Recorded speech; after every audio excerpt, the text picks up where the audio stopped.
शनिवार दिनांक 14 फेब्रुवारी रविवार, सोमवार या 3 दिवसाच्या रात्रीचा फायदा घेऊन 2 आरोपींनी 2 ठिकाणी घरफोडी केल्याचं निष्पन्न झालेले होते.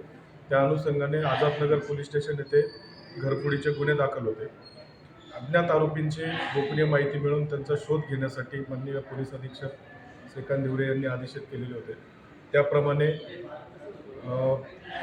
API श्री नामदेव सहारे, त्यांच्याबरोबर आरिफ पठाण, राहुल सानप, सुशील शेंडे, शशी देवरे, मुकेश वाघ आणि धर्मेंद्र मोहिते तसेच हर्षल चौधरी या टीमने आरोपींच्या CCTV फुटेज तसेच गोपनीय माहिती काढून त्यांचा शोध घेतला असता संशयित आरोपी यांना ताब्यात घेतले आणि त्यांच्याकडे विचारपूस केली. त्यांनी संशयित मुद्देमाल जवळपास 90,500 किमतीचा सोन्याचे चांदीचे दागिने, त्याचप्रमाणे इन्व्हर्टर व त्याची बॅटरी, तसेच त्यांनी या गुन्ह्यामध्ये वापरलेली मोटरसायकल जी संशय आहे की ती सुद्धा चोरीची आहे, अशा आरोपींना ताब्यात घेऊन त्यांच्याकडनं मुद्देमाल रिकवर करून त्यांना आज रोजी मान्य न्यायालयासमोर हजर करण्यात येणार आहे.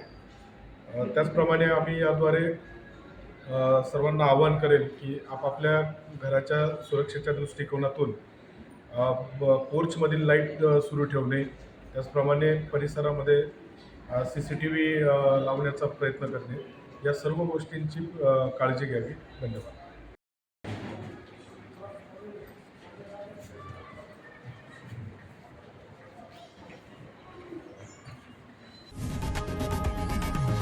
लोकशाही मराठी ऐका, पहा, जागरूक रहा.